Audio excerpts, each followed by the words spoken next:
let's talk about why a good looking website might not generate the leads that you're hoping for, right? A good looking website, if it's built just to be a good looking website and not a good functioning website, is designed to impress, but not necessarily built to answer those real questions that potential customers are reaching out for and they're looking for, right? So let's talk about the 5 things that we can kind of diagnose and dig into and see if we can make some updates to take your good looking website to an also great functioning website. So point number 1 is if you're building your website content around internal approval. And so what does that mean?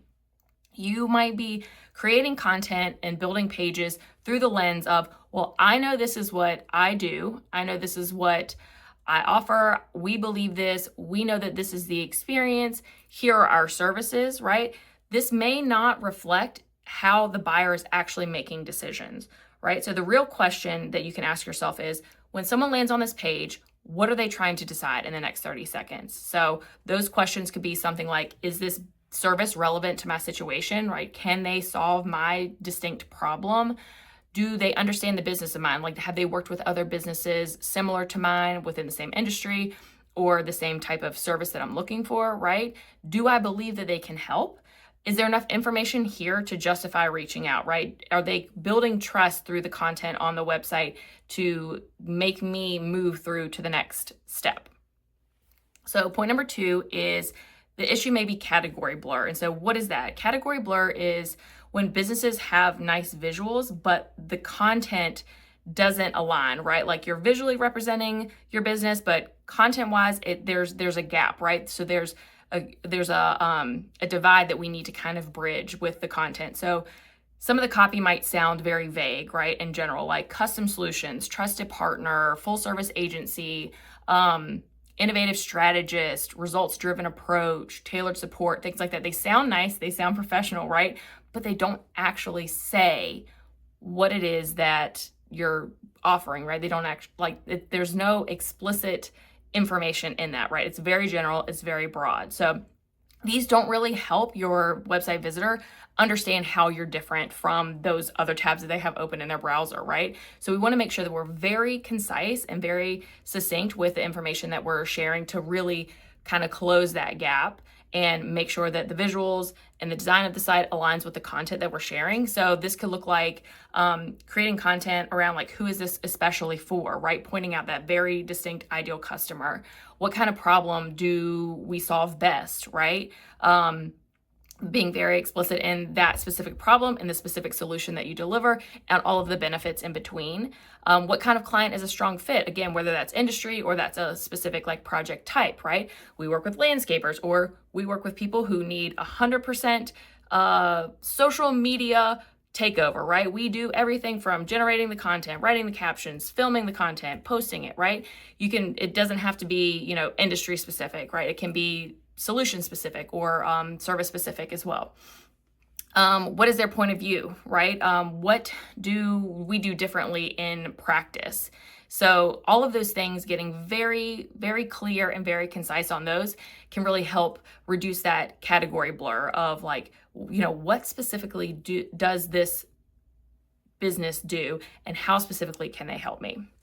So number 3 is there's maybe you're missing a sense of urgency or like the why now, right? So a lot of websites can explain a service or an offering that they have, but don't really create that sense of urgency or relevance. So I want to be careful here to not push you into that like scare tactic, like act now, or, you're never going to get this deal ever again, right? Because that can be a little bit off-putting sometimes. But creating that sense of urgency as, you're presenting the problem, but like also here's the problem and here's the solution to the problem. And if we do it right now, here's the added benefit, right, of moving forward or addressing this potential problem right here and right now. So like, for example, like we build websites. So this could be some language that we could use, right? Your website is getting traffic, but no qualified leads.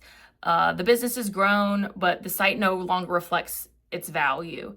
Sales conversations are harder because prospects aren't understanding the offer, right? Like you're becoming like in the weeds of trying to explain the offer because we're not front loading that on, on the website so that we can answer those questions.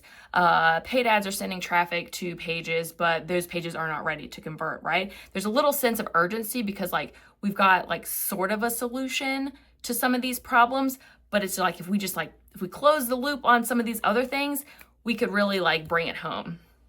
Number 4, let's talk about SEO. And this kind of relates to point number 1 too, of like creating everything through your lens. And so thinking about SEO as market intelligence, right? Like we have this gold data for us to inform some of the decisions that we're making when creating content and building pages for our website. So keyword research can show us things like what people are calling the services that we offer, what problems they're trying to solve, what questions come up, what questions are they wanting to get answered, what competitors within your marketplace are a big player in those conversations, right? Which pages do I actually need? So all of this information can really fuel this like structure and content creation to your website, and all of that's there, all of that's available to us, right? So SEO should influence the pages that exist on your website, how they're named, what questions they answer, and how that offer is framed.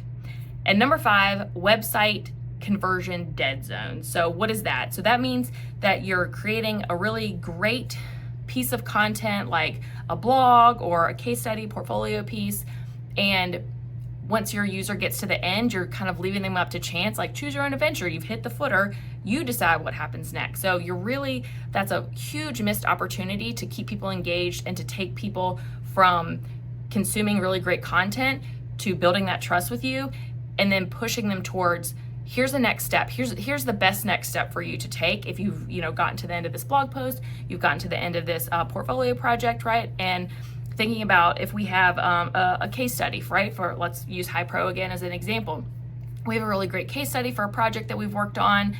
We don't want them to just not take an action once they get to the end of it, right? They're looking through our portfolio because potentially they're trying to decide, is HiPro the agency for me? Do I feel confident in reaching out? So once they get to the bottom of that website portfolio, we want to make sure we're asking them to take an action, right? So if you want a great website that looks great, functions even better, reach out to us for a free 15-minute consultation, right? Instead of leaving it up to chance. So really just like cutting out those conversion dead zones and making sure that you're giving people actionable steps. And if you can add a little bit of urgency in there too, that's even better.